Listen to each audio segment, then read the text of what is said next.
invite Reverend Rosemergy to the stage to resume and take up the very pulpit and lectern that was once his. I have to say a few words, but they will be brief.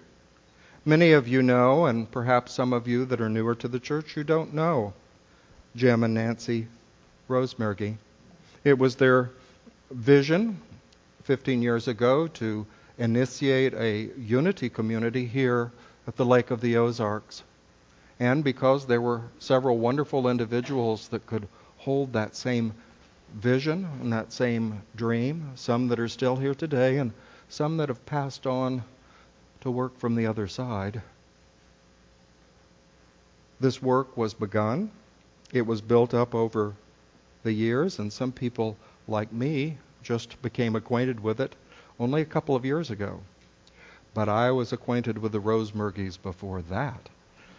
You see, it was in 1989, that I applied for a office staff position while Jim was the senior minister of the Founders Church Unity Temple in Kansas City.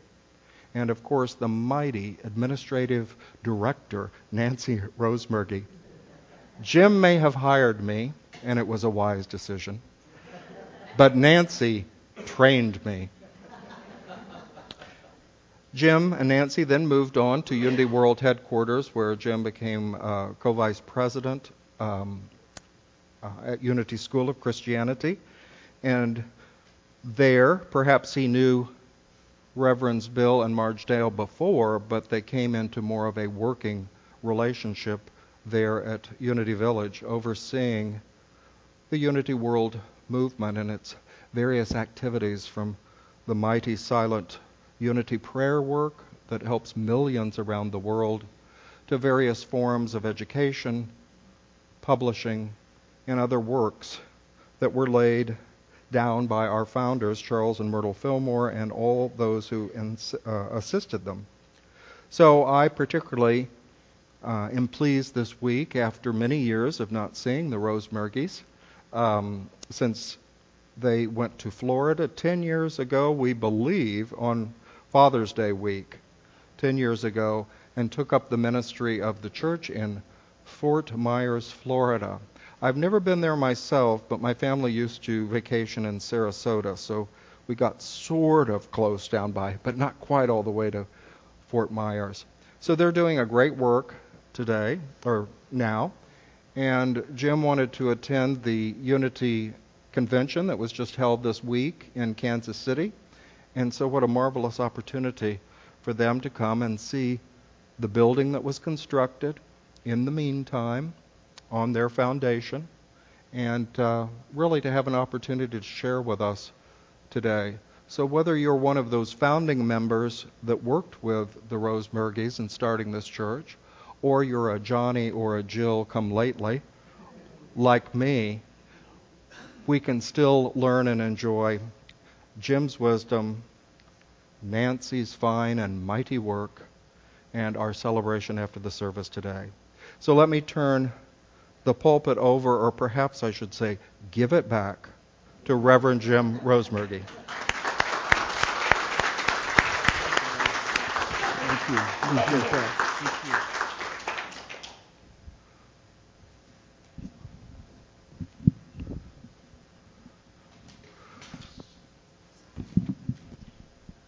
That's heavier than I remember.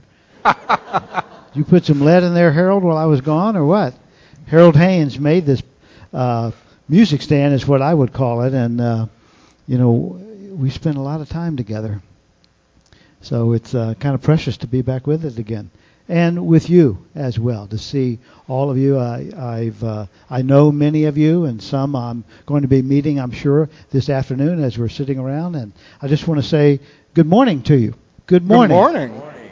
Good to see you. It's good to be back here and to see that which has continued and what has risen out of your collective consciousness. I've always said to people that this piece of property is the most beautiful piece of property in the unity movement. Yeah. And I remember the day that the decision, some of the discussions, and Nancy and I were actually away. I was speaking somewhere else And I had written a letter, and all I said was, I just want you to be of one accord. And I think, Marge, you may have read that letter. I'm not sure who it was that read it, but I just said, I just want you to be of one accord. And people got together, and they said, well, let's buy this piece of land. We already had another piece. Let's buy this one. And that view is just absolutely magnificent. And it's a magnificent view right now for me to be standing here looking at you. And so Nancy and I are so glad to be back. And thank you for the invitation. And Bill and Marge, thank you for hosting us at your home and for all the just wonderful conversations that we have had. And we've got one more day to go. So looking forward to it. Well, I want to share a lesson with you today entitled Peekaboo. And about 40 years ago, I gave a lesson entitled The Invisible Man. It was a tryout talk. You know what a tryout talk is? You know what a tryout talk is. A tryout talk is a Sunday lesson that a minister gives with a hope of getting a job at a church. And so I gave my tryout talk, The Invisible Man, and it must have been okay because I ended up getting the job. And it was based on a verse of Scripture that was part of a dialogue, an exchange between Jesus and one of his disciples, Philip. And in fact, this important exchange was probably one of the most impactful in all the annals of spirituality. Would you like to hear what that was like? Want to hear that? It's from John, the Gospel of John. And Jesus is speaking. Other disciples are there, but Philip is the one who speaks up. Jesus says, if you had known me, you would have known my Father also. And from now on, you know him and have seen him. And Philip said to him, Lord, show us the Father. Jesus said to him, have I been with you so long, and yet you do not know me, Philip? And here's the verse that was the foundation of the tryout talk, and what I want to talk to you about today again, which is, he who has seen me has seen the Father. Jesus is revealing a spiritual principle that I venture to say perhaps 1% of the people on the planet know of the principle and actually practice it and live it in their lives. It is the most far-reaching and important principle in the cosmos. And obviously there's a spiritual element to it, but this principle is so far-reaching, it actually operates in physics. And not only that, as you will see today, it's actually in your kitchen. What Jesus was saying was that he was an expression of God. You see, there's a journey that humanity has been on. And the beginning is, God is outside of me. And then we've evolved. Of course, many people still believe that to this day. But then we've evolved to the idea, God is inside of me. But for some, it's like jelly in a bun. Or it's like peanut butter in a jar. God's in us in that way. Well, Eric Butterworth, who's a spiritual giant in our movement, who was in New York City, is gone now. But he put it this way. He said, it's not like jelly in a bun. It's like the ocean is in a wave.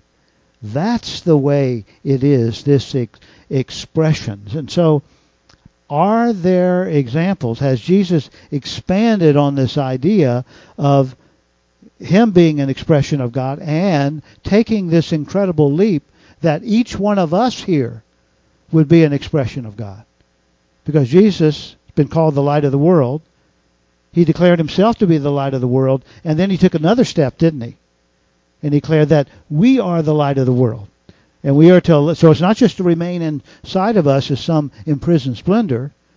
It is to find its way into the world. And Jesus actually talks about this in Sermon on the Mount. You know where the Sermon on the Mount is in the Bible, by the way? Matthew 5, 6, and 7. Very good. Very good. I knew you would know that, Jan. This is from the Sermon on the Mount. Jesus speaking. You are the light of the world. Talking about us now. A city that is set on the hill cannot be hidden. Nor do they light a lamp and put it under a basket, but on a lampstand, and it gives light to all who are in the house. So the light is to shine. It's not to be hidden. It's not, as the poet Robert Browning said, to remain in imprisoned splendor. It is to be expressed. And so I guess I would say to you, is your light being hidden under a bushel called poor self-image, or a bushel called the past, or unforgiveness, or shame, or regret, or guilt? And the question is it even your light? And the answer is no, it's not. Listen to what Jesus said. This is the next verse. Let your light shine. Let your light so shine before men that they may see your good works and glorify your Father who is in heaven. In other words, that as you live your life and you express and this light shines, that people will know it's not you. It's never been you. It's something greater. It's something divine that is emanating from you, and that people will recognize it. The praise doesn't go to you for what you've done or what you're doing, because they know that Spirit is at work. So it's not your light. It's transcendent of that. And so what I've been talking to you about is a principle that is revealed in Unity's first book. What was Unity's first book? Lessons in Truth, written by Emily Cady. There is a chapter in the book called Personality and Individuality. Now, I'm going to ask you a question. You got a 50-50 chance of getting this right. So have I begun to talk to you about personality, or have I been talking to you about individuality? Which is it? Individuality, exactly.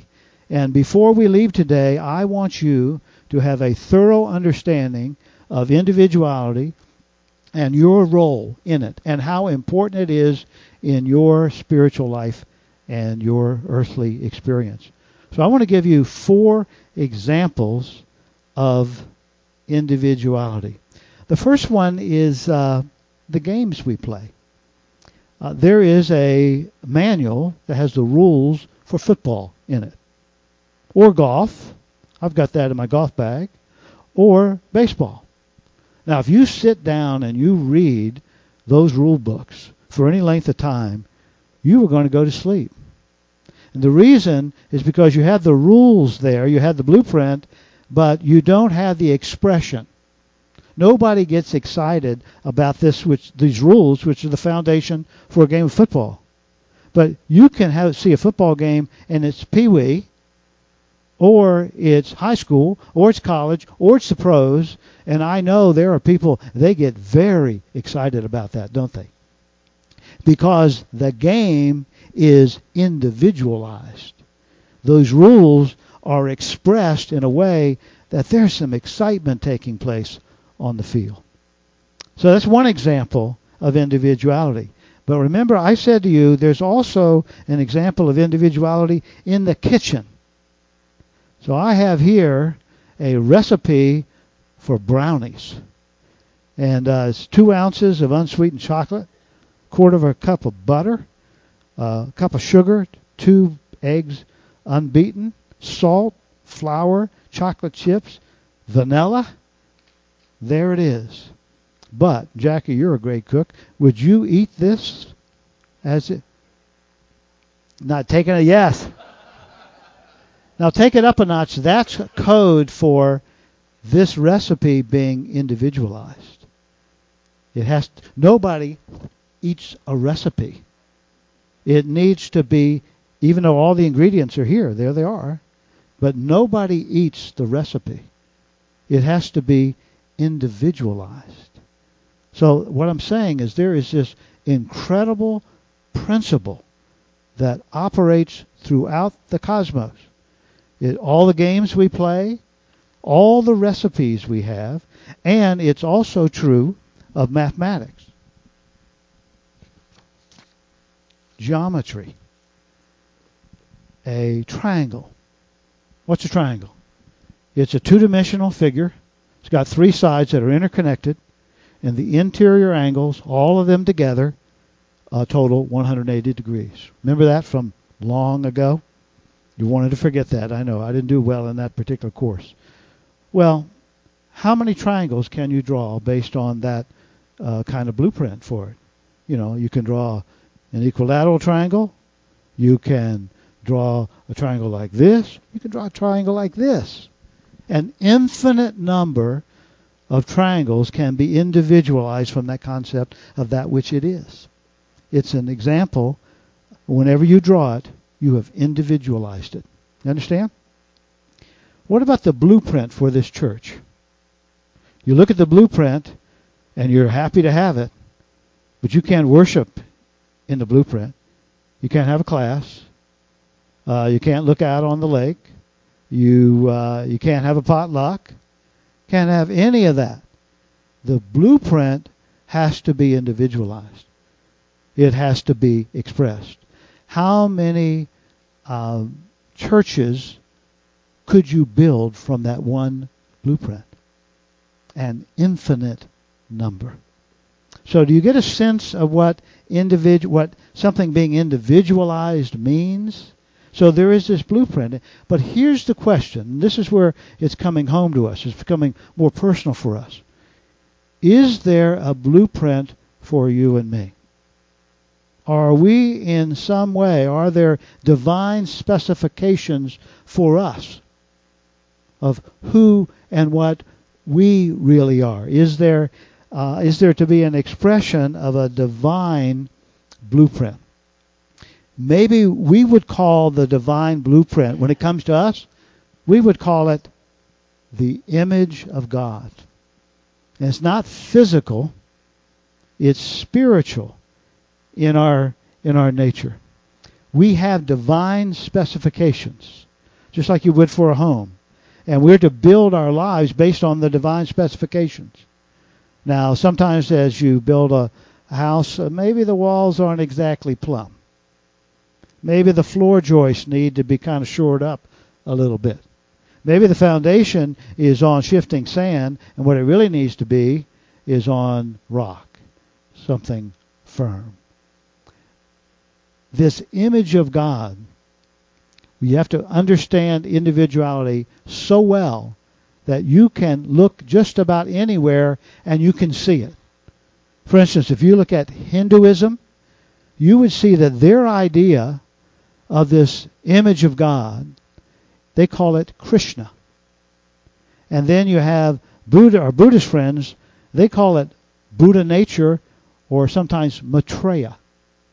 And then our Muslim brothers and sisters, they call it the hidden Imam. Now, we're of a different tradition. We're of a Judeo-Christian tradition. So what is our name for the spiritual blueprint out of which our lives are to rise? What's it called? It's called the Christ. Exactly. Jesus is called the Christ.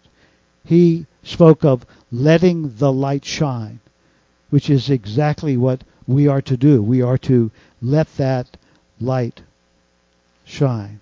So why are you here? You're to let it shine. You're also here to be an invisible man or woman.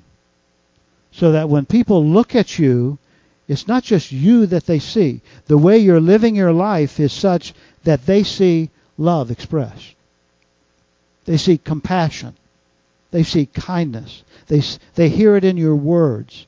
They can see it in the expression on your face and your touch with one another. I mean, there are people who have walked in this room probably today, and they're hardly ever touched. This may be the only place they come where they are touched. Think of that. Powerful. You know, you have Paul. Now, Paul was someone that really did some growing, the Apostle Paul. Remember, he held the garments of those who stoned Stephen to death. He was the one that acquired the documents that allowed him to go throughout the land and to actually arrest Christians. So that's the way he started out. But later he writes a letter to the Colossians. This is after his transformation on the road to Damascus. He writes a letter to the Colossians, and he speaks of a mystery that he says is hidden has been hidden for ages and generations. This is a verse of Scripture that Charles Fillmore said was the most important verse in the Bible. Every Unity person needs to know what that is. So he's referring to a mystery that's hidden for ages and generations. Well, how long's a generation? Maybe 20 years, So he's saying generation, so it could be 20 years, 40 years, maybe 60. But then he says it's been hidden for ages. How long's an age? I'm thinking 1,000 years, maybe. So when he refers to this mystery, he's not talking about Jesus. Because Jesus is he died maybe 20-some years or so, maybe 30 years after, this letter was written, before this letter was written. So he's not talking about that. But here's what he says the mystery is. Christ in you, the hope of glory. So it's been hidden for ages and generations, and it's now revealed. Most people think, when they think Christ, they think Jesus. We don't think Jesus when we hear the word Christ. We think of what Jesus expressed, this divine blueprint. He individualized it. And so what are the ways that Spirit expresses itself in our lives? One way, we've been exploring this at our church, is the 12 powers of man, which was an idea that was coined by Charles Fillmore. Paul, he spoke of spiritual gifts like healing and faith. These are avenues through which Spirit expresses itself. So if I was still here as your minister, I would know the expressions of God that are here.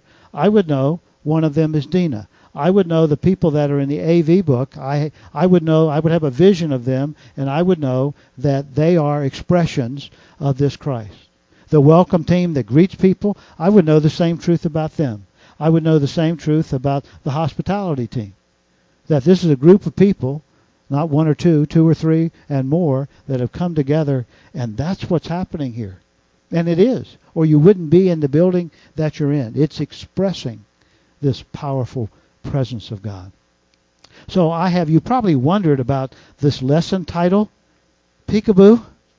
You remember playing that with your kids years ago, grandchildren, Peekaboo. Well, I wrote a poem called Peekaboo.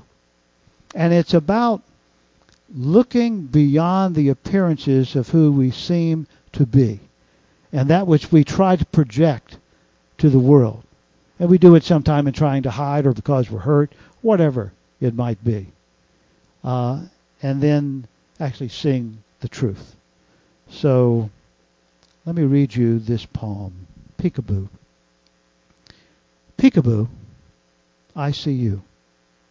You may hide behind your past and carry your regret for all to see and tell your story as if it's true. But I see you. I see the art you make, the image of your soul. You want others to buy, colors of your rage and anger, but I'm not buying. I may squint, so intense is the dark light that shines, but I refuse to turn from you and cease to see, because I see you as you are, as you've always been, untouched by the past, unmoved by your art or the things you say and do. I see you as the light from the beginning, as the light that will always be, the light of the world, the light of my world. Peekaboo, I see you. And so it is. Amen. Thank you. Thank you. So let's take a few moments now and have a time of prayer and meditation together. And I love that you all have kind of retained the idea of let's do the prayer and meditation after the lesson, because then we can take these ideas and we can take them into the stillness, and then we'll see what God does with us, which is really why we're here. So let's just pause together for a few moments and take a deep breath together. And hear those words echoing through the ages. You're the light of the world. Let your light shine. Imagine that first light is a part of each of us. Let there be light. And how there is that whisper in our souls. Let there be light. Let it be expressed. Don't hide the light. The bush you'll call the past. What you've been told that is true of you. Not under a bushel of shame or guilt, regret.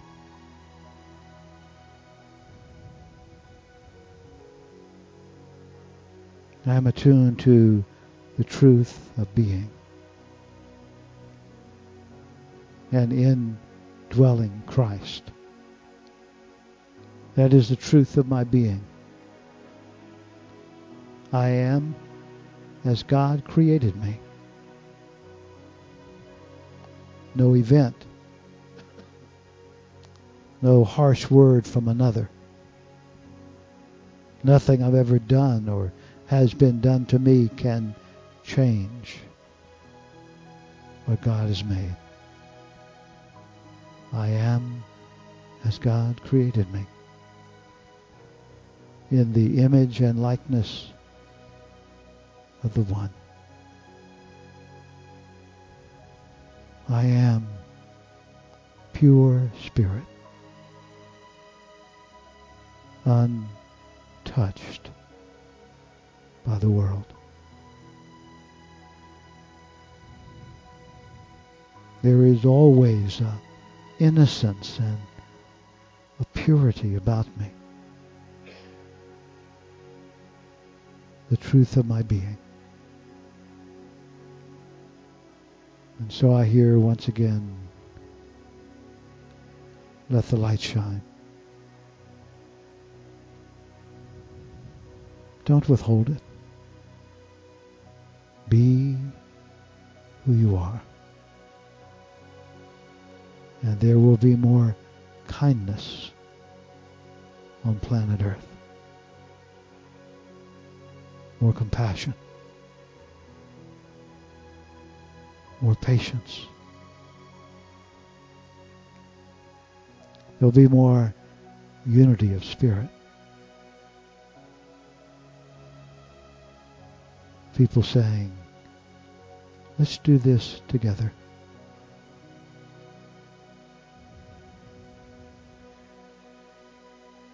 I am a spiritual being, living in a spiritual universe, governed by spiritual laws, having a human experience.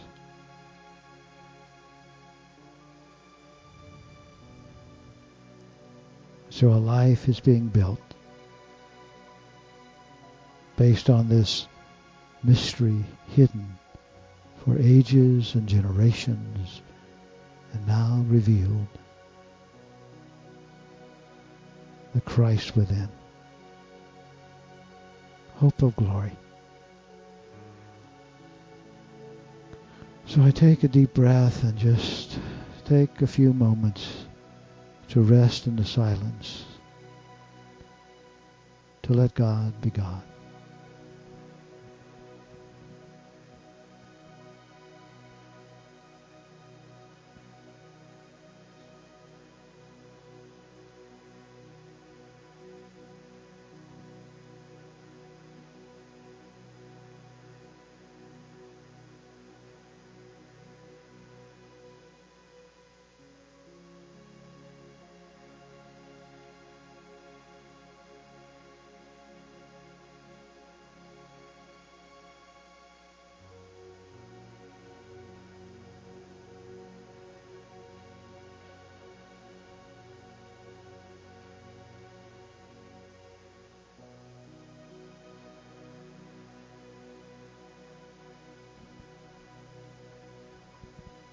And let these words move gently in your mind. I am an expression of the One.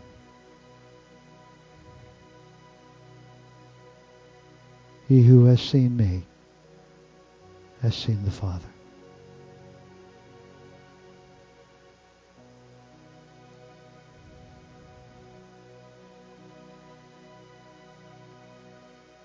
I am an expression of the One. Together, please. I am an expression of the One. Again, softly. I am an expression of the One. Silently.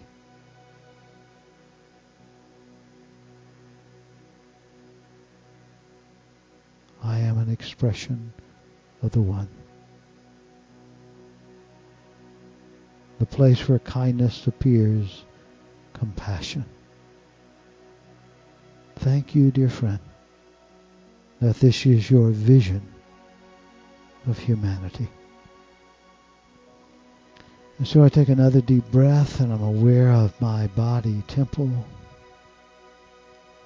aware of my surroundings, and that I am among friends. And when I'm ready, I just open my eyes just enough to see light and form, and then close them again. And now to greet the day once more, to open the eyes and simply to declare, thank you, dear friend. Together, please. Thank you, dear friend. Once more. Thank you, dear friend. And so it is. Amen.